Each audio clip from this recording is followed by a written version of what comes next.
Before we get in the program, Holly, it's time for this week's Joke of the Week. All right. When do you know a banana wants to dance?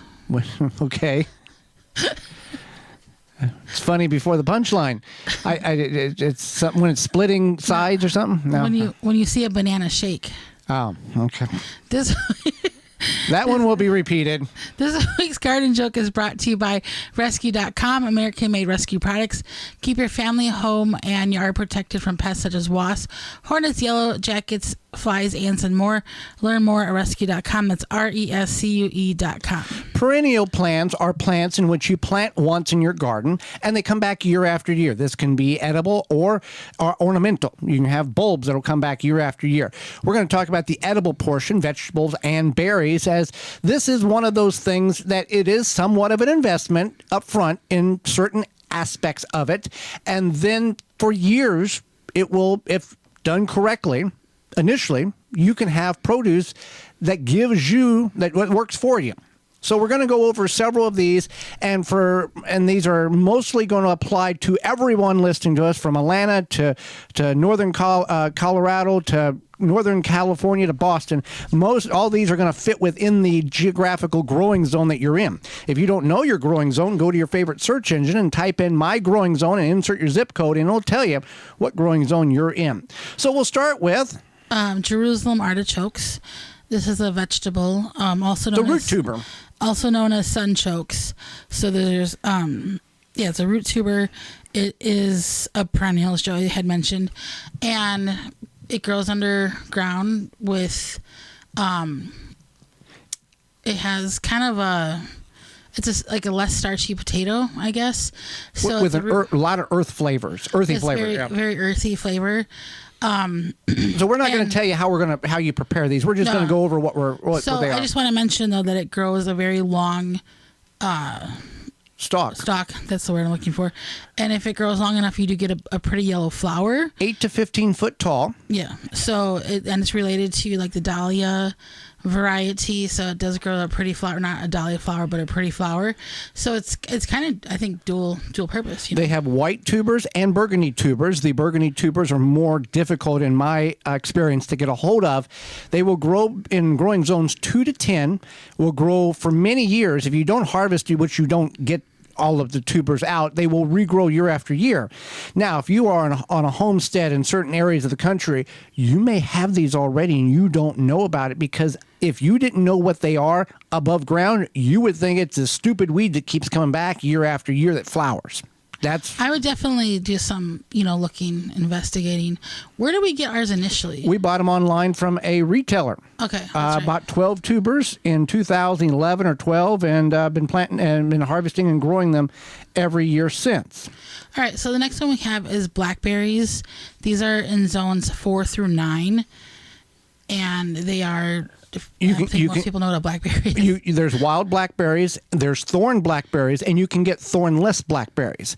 When the blackberry plants are mature, it is a thick jungle of berry plants and vines that will produce gallons of blackberries if you have 6, 7, 8 plants, that type of thing. So you definitely want to get the thornless, because who wants to jam their hand into a bush of thorns to try to get some berries? Now, with these berry plants, based on your area, you may need to protect them in a berry cage or bird netting, something like that. So that is something you want to be aware of. Another one is raspberries, which we grow golden raspberries. Yeah, golden raspberries. So these are zones 3 to 9. They are pretty simple to grow. You just typically get the plants. Compatible to the blackberries. Yeah, compatible. Yeah. Now, I don't know if they have thornless raspberries. However, with the blackberries and the raspberries, you want to grow them in an area where you don't mind if they kind of take over, because they will spread. They will produce runners underneath the ground and pop up 3 or 4 plants here, and then 5 feet away there's enough. So you will overtake an area over 5, 10 years, which not necessarily is a bad thing. The difficulty with that scenario is you've got an area the size of your bedroom full of blackberries or raspberries. It's hard to get to the center of those center plants to get the harvest. It can be done, so you want to you can control these in order to create rows in which you could harvest them, like apple trees in an orchard.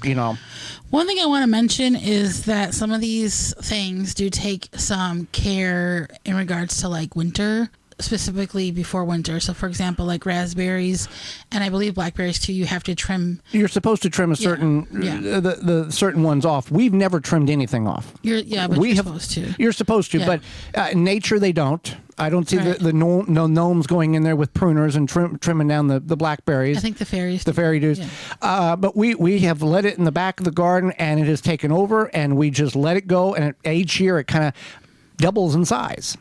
Right. So anyway, let's talk about blueberries. Blueberries is an easy plant to grow, assuming you are in the right portion of the country or you have the right acidity of soil, which is 4 to 5.5 on the scale.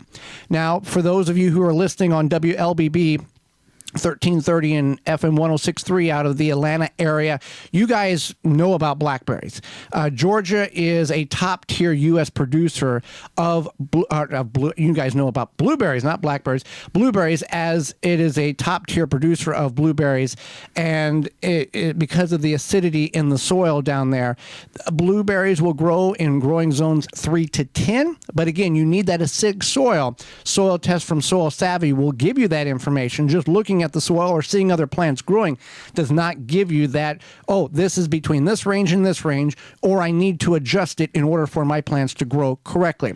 They do make acidity types of potting soils in which you can grow these in, but again, you got the leaching the problem when you water into a container. So blueberries can be done. It's a little more touchy on it.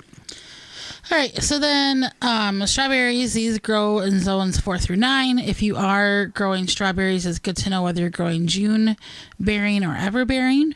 June bearing just means that the strawberries will grow. They produce the most in June, essentially. And then everbearing is what it seems to be. So it is very noted on the package in which you purchase the starts or the roots, the crowns. That's what it is for your strawberry plants. You can do them in containers. I don't recommend it. I'm not going to go on that rant. In the ground, let it be, and then have at it for years to come. They typically will last 5 to 7 years and will need a soil acidity or a soil consistency of about 5.3 to 6 will be good. Asparagus, growing zones 2 to 9. You plant it, takes about 3 to 5 years based on your crown age. You can get crowns that are roots that are 1 to 2 years old. Occasionally you can find 3-year-old roots. You plant them, you wait till about 4 to 5 years in. They should be producing very, very well, and they will produce for 40 to 50 years in the same spot. And you can harvest them, and you let the crown or the tops go to green and flower and seed, not flower, but they go to seed during the late stages of summer. That feeds the root system for the next year, and you're good to go. You can trim that back after it dies off. Rhubarb, which you do not like, but it can be grown in zones 3 to 8. And we grow it in container. We grow it in a container because, I don't know, something happened with your family that they don't want rhubarb grown in the ground, so we grow it in a container. It can be grown in the ground, last about 15 years, produce a lot. The leaves are toxic. The stalks are not. So make sure you separate the two and know what you're doing before you process them. Finally, we've got globe artichokes. Growing in zones hardiness 7 to 11, and horseradish growing in zones 3 to 9. Oh, I forgot about horseradish. Horseradish, fun fact, if you dig horseradish up and you eat it, you can eat it like a carrot, and it will not have any flavor, no heat intensity whatsoever. But when you start shredding it and the oxygen gets to the fibers, that's when that heat kicks in. So Don't shred the horseradish, I guess. Yep. Unless you want that heat. Oh, you will never experience. It's just like a homegrown strawberry versus a store-bought, homegrown tomato versus store-bought, homegrown processed horseradish compared to in a bottle from the store. Never going to get the same.